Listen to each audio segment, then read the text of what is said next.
Баршаңызға ассалаумағалейкум. Сіздермен бірге қазақ тіліндегі спорт жайлы YouTube арна ERA-X. Видео ұнаса, видеоға лайк басып, арнаға тіркеліп қойыңыздар. UFC басшысы биыл болатын басты кездесулер туралы пікір білдірді. Басты жекпе-жектердің бірі Хабиб пен Конор арасындағы екінші кездесу болуы әбден мүмкін. Дана Уайт бұл кездесуді ұйымдастыруға ниетті екенін мәлімдеді. UFC басшысы Дана Уайт өз сұхбатында ол көпшілік асыға күтіп жүрген Хабиб Нурмагомедов пен Конор Макгрегор арасындағы кездесу туралы ойымен бөлісті.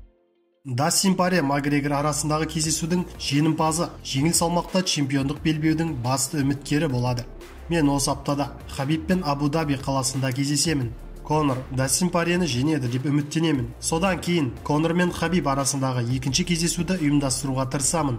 Хабиб пен Конор арасындағы айқас көпшілік күтіп жүрген кездесу екені анық. Бұл кездесуді міндетті түрде ұйымдастыру керек. Бірақ бұл жерде егер деген сөз көп болады. Егер Хабиб әлі жекпе-жек өткізгісі келетін болса, егер Конор Пориені жеңетін болса деген секілді. Сондықтан да шамалы сабыр сақтайық. Мен әлі келіссөздер жүргіземін. Биыл одан да басқа мықты көптеген жекпе-жектер болады. Мысалы, біз Ян Блахович пен Исраиль Адесanya арасындағы кездесуді ұйымдастырып жатырмыз. Одан бөлек Франсис Нгану мен Стипе Миоч арасындағы айқас бар. Жалпы биыл жанкүйерлерге сыйлығымыз көп, дейді Дана Уайт.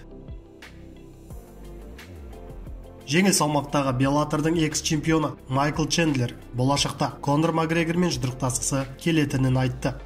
Менің Конор Макгрегор жайлы пікірім жылдар өте өзгерді деп айта алмаймын. Мен әрқашан оның басқалар ойлағаннан үздік екенін айтқан болатынмын, бірақ өзі ойлағандай мықты емес.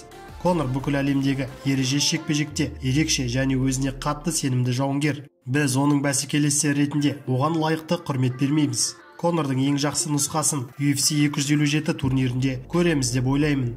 Әрине, менің есімім онымен байланысты болғанын қалаймын. Октагонды бөлісіп, жұдырықтасқым келеді.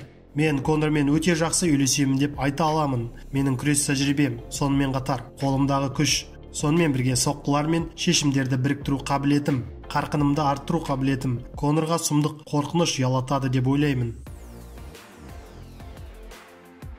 Жәнібек Әлімханұлы әлі орта салмақты шулатады. Маман отандасымыздың болашағы жайлы пікір айтты.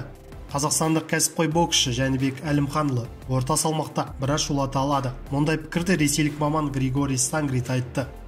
Мен Жәнібекті 2016 жылы Олимпиада ойындарынан жақсы білемін. Сол кездің өзінде оның стилі кәсіпқой боксқа келетінін көрген едім. Ол орта салмақты біраз шулата алады, бірақ оның тек соққысына ғана назар аудармай, басқа да қырларын жетілдіру керек, дейді Стангрит. Айта кетейік, Әлімханұлы қазіргі уақытта WB Global және WBC Continental Americas белбеулерінің иегері.